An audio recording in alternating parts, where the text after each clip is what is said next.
Aujourd'hui, vidéo sur l'animal quand il nous choisit. L'animal, est-ce que c'est lui qui nous choisit? Aujourd'hui, j'avais envie de vous partager quelque chose de très fort que j'ai vécu il y a quelques minutes maintenant. Un rêve, mais pas n'importe quel rêve. Une véritable prise de conscience. Je ne vous cache pas que je suis ressortie de là un peu perturbée, mais très très éclairée, on va dire. Plus de clarté. Dans ce rêve, on me demandait de communiquer avec un animal. Ça, c'est réel. C'est mon quotidien. Et là, en fait, je comprends que cet animal, ce n'est pas un hasard. C'était un choix. Oui, mais pas un choix conscient. Bien sûr pour lui-même qui avait cet animal. C'était comme, en y réfléchissant, un choix d'âme, presque divin. Cet animal était venu pour son humaine, mais pas que.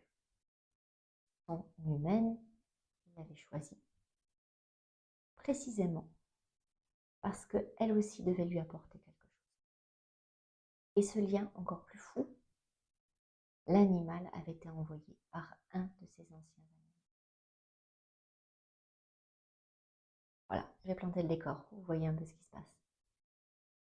Et là, il y a un truc qui m'est revenu au fur et à mesure des coms que je fais. J'avais eu une discussion avec une cliente. Elle me disait, combien de fois je l'ai entendu? Et elle me disait, oui, mais on m'a donné cet animal. Donc je ne l'ai pas vraiment choisi. Et si, justement, l'univers conspirait pour que cet animal précis, qui a quelque chose à nous apporter dans notre vie, entre justement dans notre vie. Même si c'est un cadeau, même si c'est un sauvetage, même si ce n'est pas notre choix. On a l'impression que c'est pas notre choix. Si l'animal a une mission pour nous, il trouvera de toutes les manières possibles le chemin jusqu'à nous. Tout va se mettre en... Tout va s'organiser pour que ce chemin arrive, pour que cet animal arrive à nous. Et à partir de là, c'est plus un hasard. Quand un animal entre dans nos vies, c'est plus un hasard. C'est un rendez-vous d'âme. Ça a été le premier rêve, révélation qui, dans cette même nuit.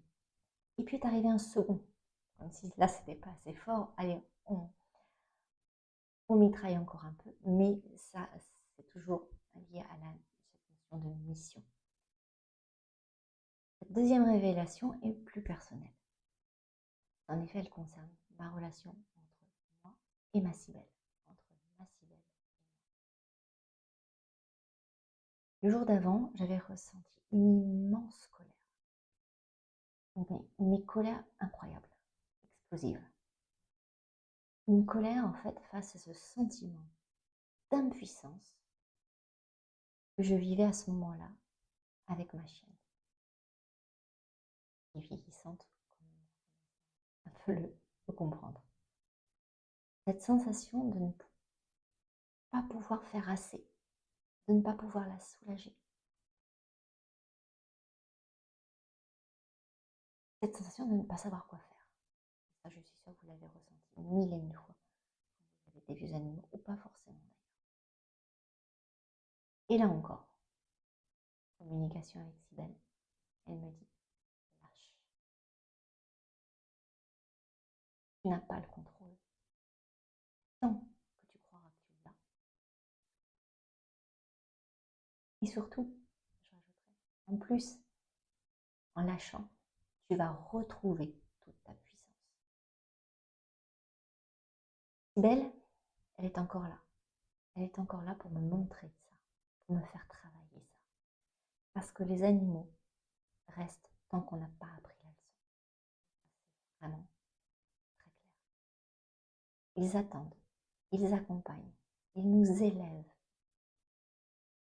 Parfois, leur présence nous confronte. Aujourd'hui, je comprends beaucoup mieux. Ils sont là pour nous, ils sont là pour nous, autant qu'on est là pour eux. Et ce n'est pas toujours doux.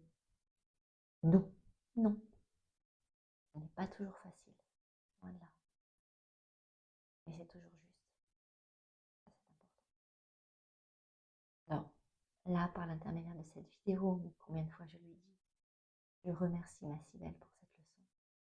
Et merci à tous ces animaux qui nous guident quelque part, qui sont nos anges, qui sont près de nous tout le temps, qui nous guident en silence. Tellement de sagesse. Voilà, je vous laisse sur ces quelques mots. Dites-moi ce que vous en pensez en commentaire. Ça m'intéresse. Et on se retrouve sur Facebook. Et abonnez-vous à cette chaîne si vous voulez en savoir plus. Pas forcément au sujet de mes rêves. On est d'accord. À très vite.